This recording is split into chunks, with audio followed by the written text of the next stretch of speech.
What's up, folks? This is Panama Steve right here at Pacific Vibez Studios. The guest tonight we have is Baby Gangstahh, straight out the east side of San Jose. Welcome on in, brother. Yes, sir. What's up, man? What's cracking? This dude got a lot of game. He's a lot of free game to give to a lot of people, not just for artists, but also for your average everyday person that wants to get their credit right, and anybody that wants to follow their dreams and get funding for, to follow their passion and everything. So it's an absolute pleasure to have you here. Yeah. I'm all about trying to motivate and inspire people and trying to show your average everyday person can just do it. Just got to push it. You know what I mean? So welcome, brother, and explain a little bit about yourself, about your upbringing and all that. Yeah, man. I came from the bottom, man. Like, been broke, been sleeping in cars, to the other side of getting some real paper and getting managing that. So I was born on the east coast of Connecticut. Oh, way out in the east, huh?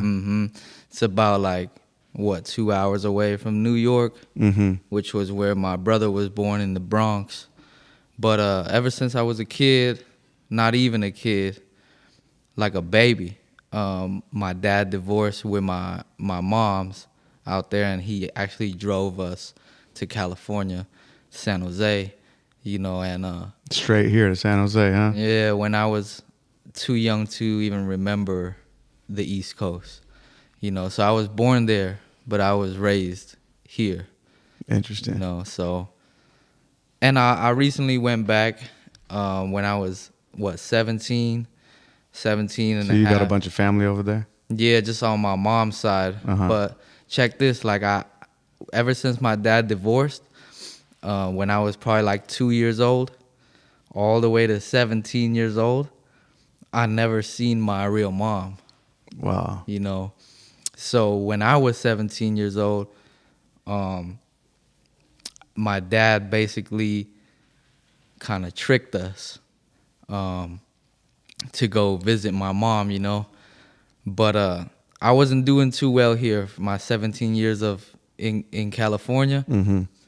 It was like the cliche gangster type, getting into trouble, trying to get money, at a young age, living in poverty. So from teens to 17, 18 to adult, it was not a good ride for me, But anyways, when I turned 17 and a half, my dad was like, hey, you want to go visit your mom? Go see her for the first time in your life. And I was like, all right, sounds good.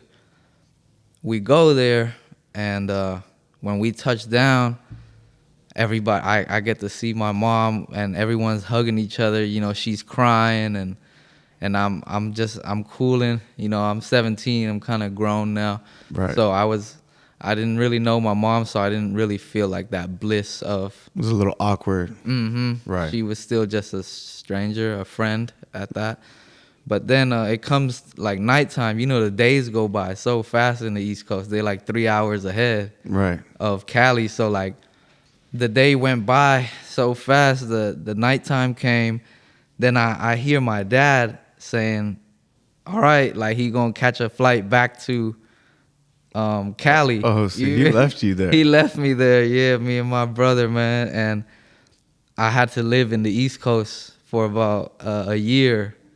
It could have been for my whole life, but I made some choices, man, that was just grown on my end, selfishly.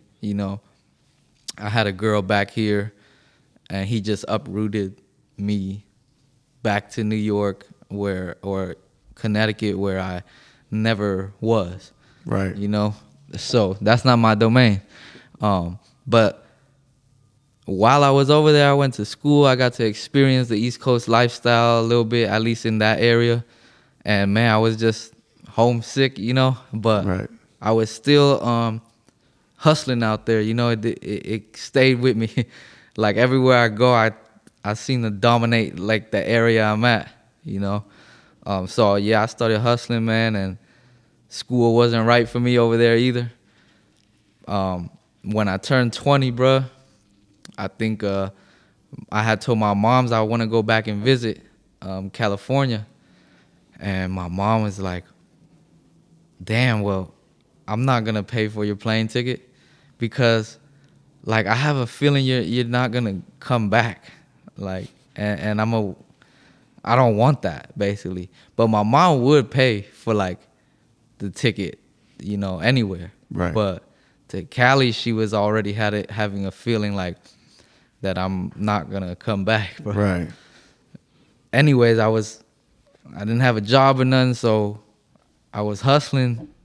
Finally had enough for a plane ticket, like to come back to California. Brought your ass back over here. Huh? Yeah, so it's like the opposite of Home Alone, He goes to New York, but I'm running away from the East Coast, But So you came back when you were like 19 or so? yeah, like 19. Stayed out there for a year, and then when I hit 20, brother, I had caught. Well, it was 17. Then I stayed out there till I was about 18, fresh 18. Mm-hmm. Because when I came back to Cali, I was still 18, almost 19. And then, bro, right when I come back to Cali, man, I end up catching a case, and was that much further away from the family and shit, man. And it was a lesson to learn, But Right. and I'm kind of glad that I experienced that, because if God put that in my life, I'm glad He put it in that early. Right. Everything happens for a reason. God knows what He's doing, right? Yeah. Right. And His timing is perfect all the time, bro. So if I were to go through what I went through now, then like I would be fucked up mentally. Right. Back then I was mentally stable, like hell yeah, like I got myself in the zone. Like I'm gonna do my time and like get my shit right. And I did. So how long did you have to do? Man, at that time, 18 years old, they call it a county year, county bullet. So I had to do like 8 months, you know what I'm saying, in the county. But you get out on probation, and I had something called a joint suspension, where it's like promised time if you violate probation. Mm-hmm. So it was a 4-year joint suspension. So say you get out and you're on a joint suspension. If you violate probation and go back to court, you get locked up again, it's automatically 4 years, no matter what. And then they'll tack on the additional time for the charge, So I got out on probation with the 4-year joint suspension and a strike. And basically, bruh, I violated, Damn. And that 4-year was promised. Those 4 years were promised. Like, Santa Clara County is not playing with you. Right. So I catch another case, and it was 4 years. And So how old were you when you got out of there? man, I was about 24 when I came out. So you learned your lesson with that one? Yeah, definitely. I learned my lesson, and I learned that it's not the Department of Corrections. My brother was telling me it's the Department of Connections. So when I got out, man, I kept in touch with so many made people that were in there. Mm-hmm. And I started self-developing, and that's when I got into this marketing, studying business and business structures and how to actually get a bag, but I was rapping before all this, before the East Coast, before the locked up, before the, kid and stuff like that. Like, I just been rapping since before high school. And that started because of, different gangs dissing each other. Interesting. Yeah.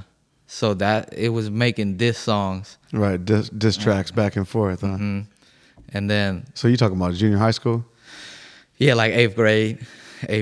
Freshman year, it got deeper, getting into fights over songs. Sophomore year definitely was like really banging, man. But what stuck with me throughout those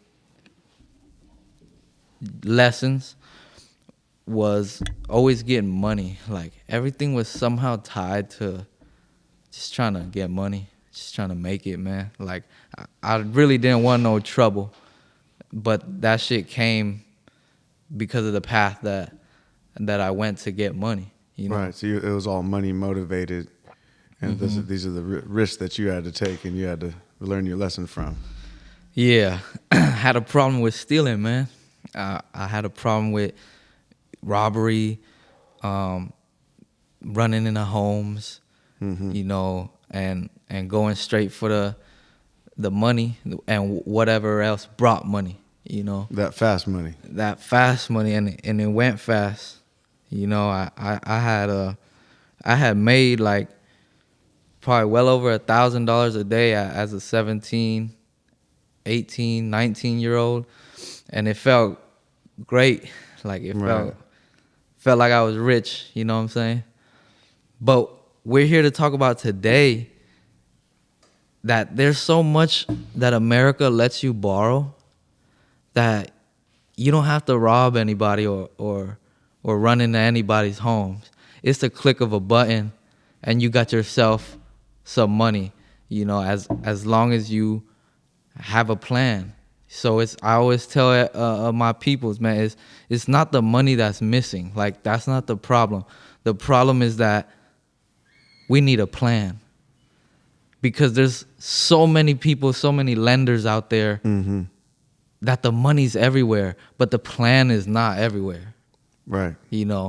So with the proper business plan, the money can be acquired. Exactly. Right. Like put it this way. Like if I gave homie in the back here one of these packs and he had no way of getting it off, he would hesitate to take it because of the plan. Right. He doesn't have the plan. He doesn't have the plan for that. And if I give, you know how many people begged me to front them because they got the plan. They'll gladly take it. You know what I'm saying? So if I gave you $100 right now to borrow, you could take it or not. It's your choice. You feel me? But let's say you go up to a homeless man and you say, I'll let you borrow 100. Assuming he's a straight man, Right. He's gonna decline you because he doesn't have the plan. If he had the plan though, he'd give me fucking more than that. I'll gladly accept it. So that's just my little game for y'all is think about a plan because the money's here. The money is here and everything that you could think of on this earth is real. Like, because you're not thinking about no alien stuff. If you think you want a Benz, a Bentley, it's all made for us. Right. You know what I'm saying? And there's a plan to get there, Like, this shit ain't... Nobody gets rich fast, Right. That fast money comes with its risks. Yeah. And that fast money is not even real money. It's not even no rent money, no house money. It's probably eating money, gas money. Just to get by. That's that fast money, Right. It's short lived, but listen, y'all gotta get hip to building your credit, man. And I got a way I have a system to help a person that has bad credit and let's say he owes money, I have a way for you to even build your credit without paying the debt back. Let's hear it. You got a lot of people out there that need their credit fixed. So I talk to a lot of people who tell me they haven't even checked their credit score, or they don't know, because they owe. Right. They don't even want to know. Right. And a loophole around that is because no matter what, you got to pay them back, right? But people lose hope over hearing that. But my way is they'll get their money back just a little more later. Mm-hmm. And this is how you do it. If you're a person with maybe like a 600 credit score or a 500, and I even help people with like in the 4s, but 500 is considered pretty damn low, right. So that alone we could fix easily. But if you have a score of that and you owe money, or you have a 500 credit score because you owe money, what you could do is you have someone that trusts you, like your mom, your sister, your aunt, your uncle, your friend, your girlfriend, your mans. There's a lot of people I just mentioned, like you can't lose doing this. If they have a credit card, it doesn't matter what their score is. If they have a credit card, so basically you get someone else with the credit card. Mm-hmm. That part's not hard. And you get them to add you as an authorized user on your card.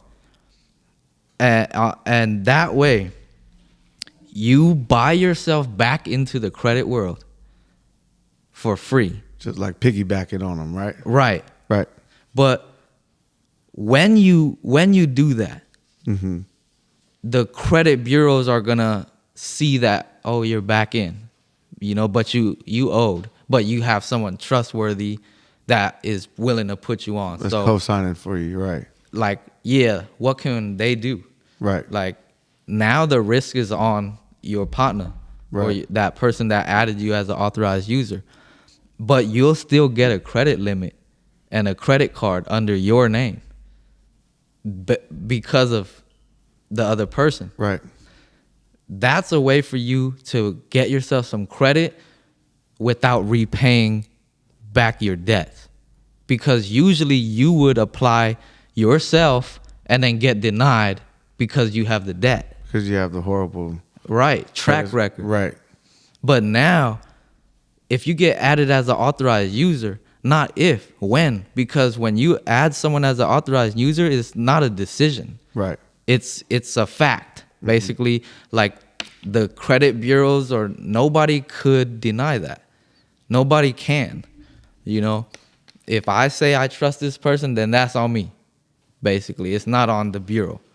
If you apply yourself for a card, then it's on the bureaus. They're not going to give you they're not going to take that risk. Mm-mm. But if you do it with somebody that's already established and already has a credit card, you're going to piggyback on them. Totally free. And get your credit back on. Right. The magical thing is you don't even have to use that card. You can just let it sit. Or you can use it for gas, pay it back, but you'll notice your score will go up a little bit. Because you're back in the game. Right. And you would have had to pay X amount of your debt to get back in the game. But this strategy, you didn't pay anything. So once again, that's finding someone that will add you as an authorized user, and they don't even have to give you the card. They could just keep it. They can just help you. I recently learned this as well, and that's absolutely true what he's talking about. And people have to pay money for credit specialists. So what he's talking about right now, you usually have to pay money to hear something like this. Yeah. Or they won't even tell you. They'll do it for you. Right. You pay someone and they'll add you as an authorized user and then claim that, we boosted your score. I mean, it's true. They fuck with you, but it's different times. I've done it everybody. Before. A couple years ago when I was trying to get it up higher, in the 7s and shit. Yeah. Right. And I paid and I agreed to it. I understood exactly what it was. Yeah. But no, what you're talking about is gold right now. Yeah. And Like if you have a girl and y'all been together for a minute and y'all haven't talked about adding each other as authorized users, it'll make a big difference. It'll change your life a little bit. Right. You know, because that's what happened to me, bro. Like, I had no credit, but that's better than bad credit. Right. So when I got added as an authorized user, man, I got my own little limit and shit. But then I started getting other credit cards saying your chances of approval are excellent for this card by myself, though, not with someone else. So I applied and they gave me like a $500 limit based on my income at the time. And I maxed that. This is another thing. For those of you who are getting new cards, let's say you now got a new card and the limit is 500. But you work at a job and you know that you want a better limit, basically. You know, 500 is a lot to some people, but it's not a lot to like me. So I need a better limit. So what I did was, a lot of people told me, when only use 15% of the card or 20% of the card and then pay it back because it's not good to keep that high of a balance. It is true, but if you're going after a bigger limit, you want to max that bitch out. Max it out, right. And you want to pay that shit back in full. Don't max it out if you can't pay it back in full. Right. So if you maxing it out at 500, don't go and pay 250. Pay 500 because it tells the bureaus, yo, I can handle 500. I need more. I need more. Feed them. That's what. Right. That's what makes your credit. Yeah. And they, you know, they give you more money and more money, right? Yep. And you know, I'm sure you've talked to some people talking about, man, I don't want to use my credit card. I don't want to run up the balance. You know, they're kind of scared, and the world, YouTube pushes out, you know, only use 15%. Like, that's right, you know, advice, but not when you're chasing a higher limit, you know. Now, let me tell you what happens when you do listen to those guys and don't, you know, use the whole balance. The credit bureaus are going to see that you can only handle 500. Right. You know, so you're spending 20 on gas and then paying 15 back and then 5 back. You know, that's 20. The credit bureaus are going to be like, okay, we'll keep them at this limit. You're holding yourself back. Yeah. Right. You basically can't handle more than 500. Right. Matter of fact, they might lower it, you know, but trust me, man, max that bitch out. Right. And within a matter of weeks, you can get a credit limit increase and they'll raise it to like 1,000, you know, and I would max it out again. Keep going. Yeah, until I get a great limit where it fits like my lifestyle and what I'm doing. So now I have like a Amex that's at 20K, right? You know, coming from a $300 limit, you know, and I had to learn all this by myself too. But the people with late payments and sent to collections and stuff, you need to just get added as an authorized user. It's free. It's we all know times are different. Like back then you may have been struggling. Now you can do it. You can do this credit shit and go for it. So that's what it takes to just jump right back in, is get added as an authorized user. You know, it helps both parties a lot, man. It doesn't destruct anybody unless you are still on that bullshit. Right. You know? And I don't know if you caught what he was saying. He said the Amex card, that's an American Express. And not only American Express, Chase, they both have, they will give you the biggest limits out of everybody else. I've been recently up on my credit thing. I mean, it ain't immaculate, but I'm doing all right, you know. Yeah. But those ones will give you the biggest ones. Yeah. So, yeah, like after you get the ball rolling, like he was talking about, or even those are the big dogs. Those are the big dogs. Those are the ones that give you big credit lines. Yeah, man. And for like you upcoming artists too. It's better to use money on credit on studio time and artwork and stuff, so you can get the points. You know, never use your debit for a safety reason too. Like people are on the dark web and sifting your information. So if you put your debit card, it's not as protected as a credit card. You're putting your info out there. Yeah, but I'm sure a lot of your viewers know this part already, man. But I'm here to enforce it. Like, y'all need to stop using debit cards and use credit cards. And instead of a debit account, you should move all of your money into a high yield savings account, man, where it grows 4%, 5%, because checking and savings gives you not even 1%. Bullshit. You know? Yeah. And the money is going to be stored somewhere. It might as well be stored in a place where it can grow. They say you're never rich until you find a way to make money while you're sleeping, you know? And then take a look at Amazon. Take a look at Amazon, man. Like, he's making money while he sleeps. All day, all night, you know? 24/7. Yeah. And that's what your money should do for you. So if you put it in a high yield savings, you don't have to do shit to gain, you know? And it's all about multiplying those strategies, you know? And how do you multiply those strategies? By adding those strategies. So imagine you have 5K, right? And you have a 4% high yield savings. A regular person would put the whole 5K in, and that would be a good choice. Now, a financially wise person would put 1K in that and then open up 4 more and put 1K, 1K, 1K, 1K, all gaining 4%. You see what I'm saying? Yeah. So now you got 20% or 4, 8, 12, 16% on 5K. Interesting. You know? That's cool, man. That's some game right there. Yeah, yeah. But that's when you have that kind of money, you know, because a lot of people could have money, but they need it. This is for when you have that money to set aside, you know. So like I would take 1,000 and split it between high yield savings accounts and just let them grow, bro, you know.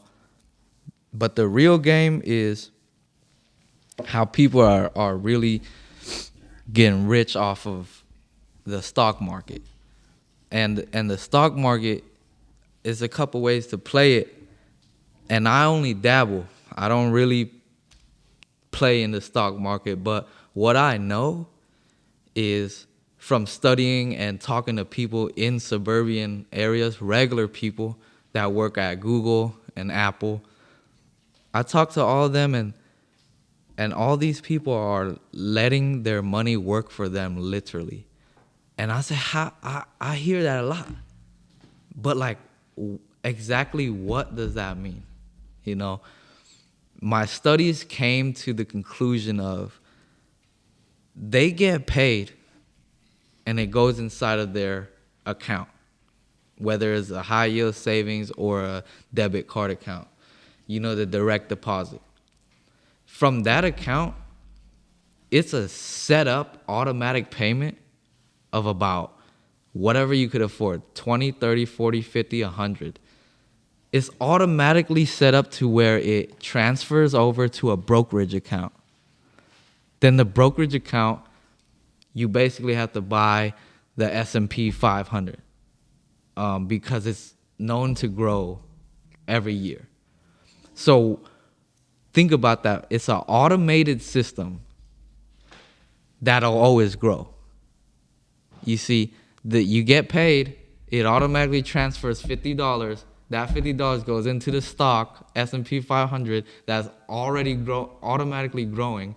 So what happens your next paycheck? Another 50 goes, S&P 500 grows, And It's like clockwork. the cycle just keeps going. So if you put in a calculator, like a rate calculator, like how much does $50 bring you back? And it'll tell you.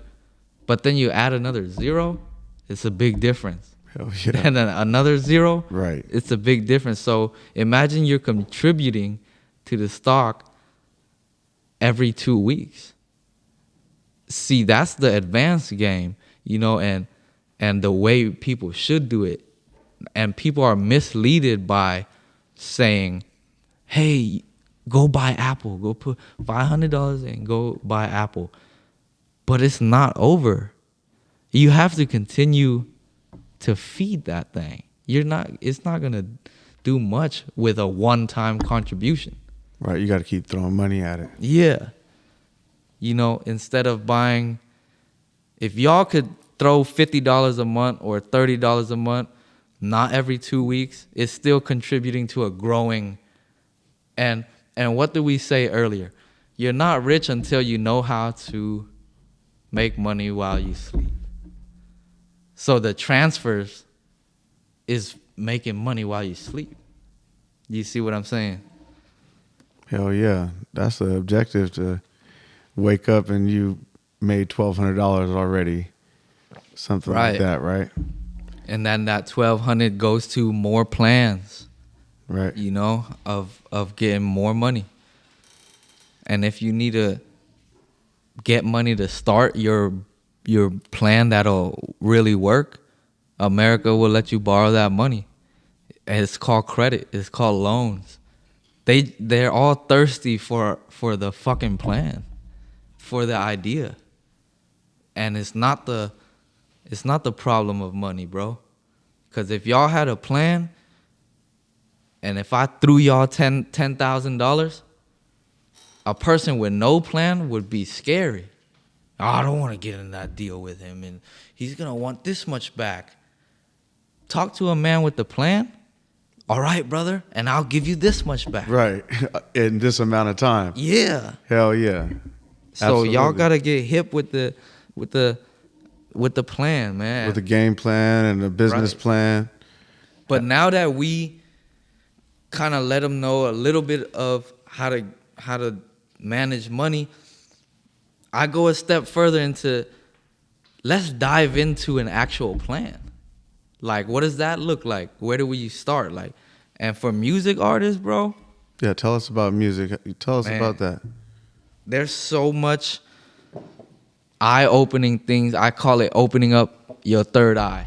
Right. That goes behind this streaming money, YouTube money, all the different revenues from music. And the main goal as an artist is for you to know how to make money from your content. It's not anything else, because you are after a bag. You're not after who got the hardest bar, who looks good with Gucci or Louis on. It's how could you get paid from this content that you're gonna post. So for all my artists or entrepreneurs or influencers, I'm gonna give you one plan. You must set up your account, your Instagram account, as a business account. And what that means is sometimes you see music artists or something that has the label musician or band or artist, right, or whatever they are, right? That's when and you could tell a business account from a regular account. You familiar with that? Yeah, mine's a business account. Great. My boy right here laced me up on all that. Okay. Yeah.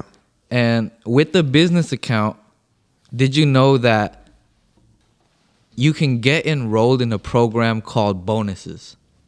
And bonuses is getting paid from your views on a reel.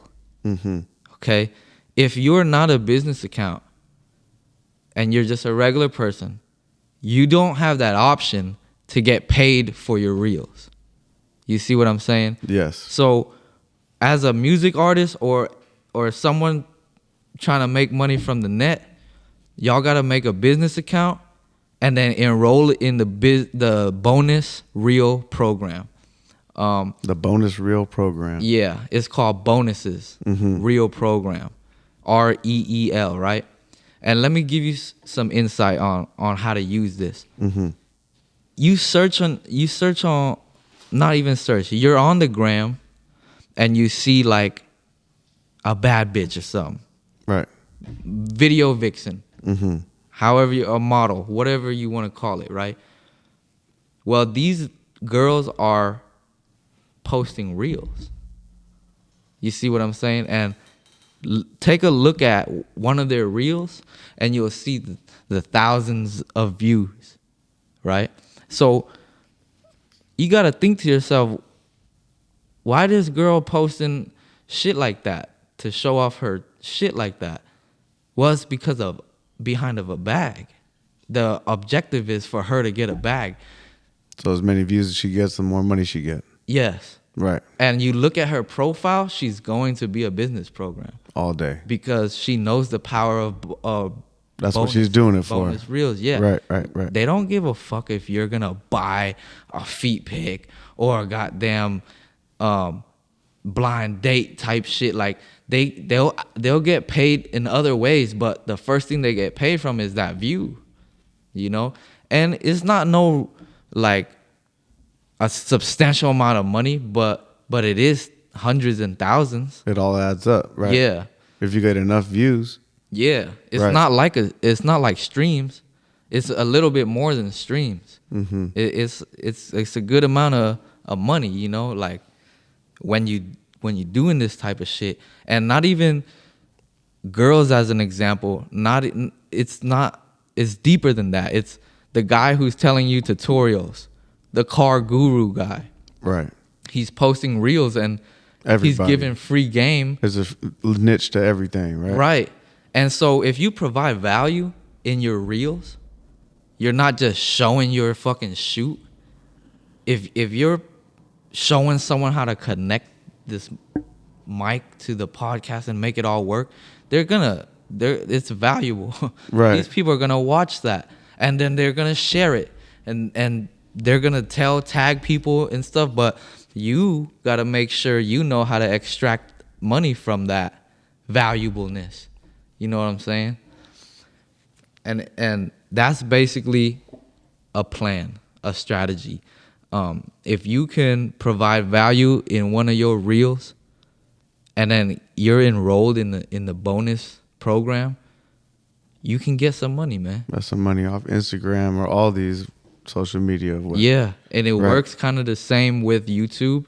You got to join a monetization program, and that's when you start getting paid in two ways. Two ways only.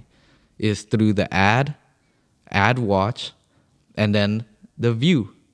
You feel me? As a regular person, as a regular YouTuber, if you don't have 1,000 subscribers and 4,000 watch hours, you're not getting paid for your views. It doesn't matter if you hit 1 million views, you know. And if you hit 1 million views and you have 800 subscribers, you're not getting paid.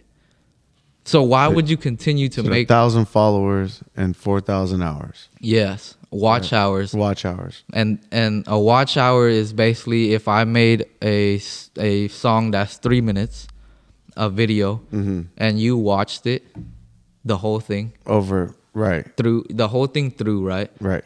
You just gave me 3 minutes of watch time, so you need 4,000. So you gotta be creative. As an artist, you got to hop on these podcasts and stuff. Why? They're longer content. Right. So if I need 4,000 watch hours, you're never going to get that with a 2-minute single. Right. You know? But you're going to get that if it's an hour-long podcast and people watch it all the way throughout. It's better than them listening to a song. That's only 2 minutes long. Right. Right. Basically, YouTube wants them to stay on YouTube for as long as they can, you know. And the way around that, like I got monetized by, I went on live, Instagram live, and there's a feature where after the live, you can actually upload it. Yeah, I know what you're talking about. You feel me? I went on live for like 30 minutes and I uploaded it to YouTube. So that was a 30-minute clip. Right. You know, I could never do that with a song, with 10 songs. You know, probably with 10 songs, but you know, it's easier to do it this way. And then my media team that I run basically taps in and markets the video so people could watch it and give me more watch hours. And so we got to 4,000. I had over 1,000 subscribers at the time. And it's true.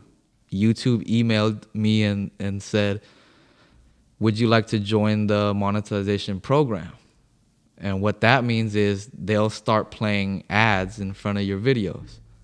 Now, that's very powerful too, because as a regular YouTuber, you would get monetized and be satisfied with, yes, ads are running before my video plays. This is great. I'm monetized. But a more advanced person would go in there and you can actually tweak which ads to play. You feel me? So you can decide that? You can decide that. That's tight. And for someone like Pacific Vibes, I would put my own advertisement. You feel me? Right. Shirts or something. And have it play. So it's double you know? But to just gain some traction, I would just run like a Dove soap commercial or something that the market, that everybody knows. Right. An essential product, you know, until you have your fire content, your fire ad that you want to throw on there, build the audience first, you see. But before you choose the ad or something, you got to know your audience. And like if most of your audience are smokers or something, you might want to get an affiliate with Backwoods and then throw that. Something related to what you're doing already, right? Yeah. Right. Yeah. Because this way, everybody got to recognize like everyone wins. Everyone must win. Right, it goes full circle. Right. That's the way it works. Everybody gets a piece of the pie. Yes, sir. So that to get it back from YouTube, y'all got to get monetized and then run relevant ads to your audience. And there's a reason why YouTube does this 1,000 subscriber and 4,000 watch hour threshold. It's because they know that they'll make a sale from the ad if you have 1,000 subscribers. Right, you got followers. You got a community, right? Yeah. Right, exactly. And YouTube is ran by advertisers. Right. So it's going to push out what's, in their internal system that's popping. That's selling right That's some straight game right there because I'm new to this new page on YouTube. So I'm definitely going to step it up on that aspect. And this YouTube is real life-changing, man. Life-changing because if you really know what you're doing and you give the audience what they want, you can always make money and be profitable while giving value to the audience. Like I said, everyone wins, Just like this credit game and all this shit. Like, if you guys need more information or you guys want to learn how to get a bag from music, you guys could DM me or something like that, man, or get in touch with me, man. I will help each and every one of y'all that's committed. As committed as I am, man. We all appreciate it because, you laced me up with some game here. Man, thank you. I knew a couple of the things, but this whole thing on YouTube that's some gold right there. This YouTube is amazing, man, because you also have to think about this. When you make your content, when you're making your content and putting your efforts in, realize that these videos are going to be here until after you die, too. Right. till after you're long gone. You'll still be here, It's and like people could still, it's like art. yeah. Right. And a good art is good value, man. And we don't want to talk about no small time shit or bullshit, man. I just want to give y'all some game and the blueprint to having a better financial life, man. So you can do and pursue your dreams, because dreams do come true, man. They real, and you deserve to dream big, just like I did. I was in a cell, man, like living for 4 years, bro. Like no hope, nothing to really live for, But my mentals is strong, thank God. But like it will really test you and show you who you really are, man. When Man, you're all alone. big props, because Mm-hmm. this dude right here really came from the bottom. You know what I mean? The what they say, if he can do it, anybody can. This is Yes, the sir. case of that. He came from a hard upbringing, and then he made a whole lot out of where you're at from now. Like you said, from a cell to lightweight, balling out. Yeah. Nah, big props and all that, Yeah. man. Like we balling out, we could buy whatever the fuck we want every day, Besides a house, I could buy a car every day if I want, But that's just with the knowledge that has been given to me. I can't stay quiet, because for those that are seeking it, I'm your guy, man. I've been seeking it my whole life. Like, how do people get so much money? And what's the secret? And the secret is that there ain't no such thing as fast money, because fast money is just a little money still. Right. Just like how it comes in, it goes out. Mm-hmm. And you just really have to plot, man. Think of a plan so you could accept some money. If you could turn $1,000 into 2,000, you could borrow 10,000. And turn it into 20. Yes, He could borrow 20, turn it into 40. exactly. Right. And if you can't, then you forever can't borrow that amount of money. You can just No amount. stay stagnant, stay Yeah. down. Right. People on Section 8 and poverty, line, they're kept there, because of their minds, though. The knowledge. No, it's the Yeah. lack of knowledge. The game that you're talking about right now. You Yeah. just got to apply yourself and take a little bit of a risk and, really push it. Yeah. That's what it is. It's just a lack of knowledge. And, bro, I appreciate the game you're spitting, Hey, man, tell the folks how they can get a hold of you and, your music. Yes, sir. It's Baby Gangstah, all platforms, man. Baby Gangstah, that's BabyGangstah, all one word. Spotify, Apple Music, Tidal, YouTube, everything, man. Baby Gangstah. And if y'all need help with the credits and getting loans and funding and opening up a business, how you should structure your business, all of that, man, like hit the DM, man, at Baby Gangstah on Instagram and on all platforms. Man, that's beautiful that you lacing everybody up, what they call that free game. Yeah. I wish there was, excuse me, a lot more people just like you out here, because, everybody got that mentality of like, the game is to be sold, not told, But you're going out there spreading the love, and Yeah. I appreciate the game that you laced me up with, and I bet everybody out there has appreciated it too, man. Yeah, man. And I want to thank your audience too. I know your audience been hip to you for a while, and now they have hopefully something that they could plot on and think of and come at me with a plan, because if I hear a good plan, or if you hear a good plan, Right. to the money, hey, we could throw some fuel on that fire. Right. And I know what to do with it. I know what to do with a bag. I know what to do with a plan. Even better, So yeah, so just in case you didn't catch that, if there's a a plan that's still in the rough that you haven't even thought out 1,000%, you know, Baby Gangstahh might be the dude to help you out on that. He's helped out a lot of people, a lot of artists. Yes, sir. And you know, hey, that's beautiful, bruh. Yeah, man. All I gotta say is to my music artists, man, streams, streams, streams. If you guys want to know how to get more streams, because streams equal money, and now that the distro companies are under real hot water about paying their artists, they're expected to pay them more from now on, you know.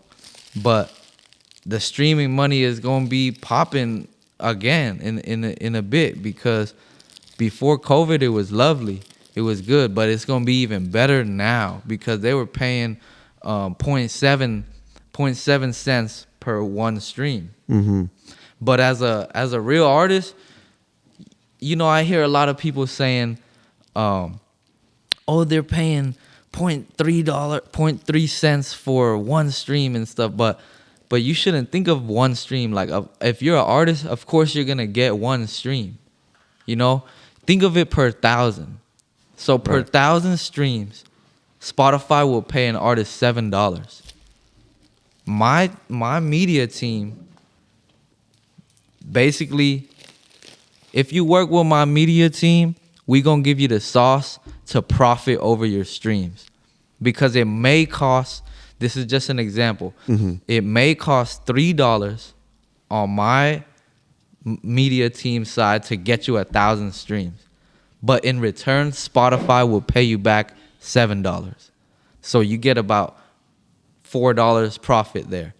But like I said in the beginning, add a zero to that. Right, just keep adding saying? zeros. So if you want 10,000 streams, it'll cost you $30 from my media team. In return, you'll get back $70. You profit $40. Yeah, but what about you add another zero? It becomes hundreds. $300 you spend, $700 you'll get back. Now you profited $400 instead of $4, instead of 40, instead of, you know. But you just gotta come up with a plan, man, and that's what I do. I created this music marketing agency. It's like a record label, but it's to help music artists get a bag from music, from their music, you know, and it'll also help you learn a lot of the game, man.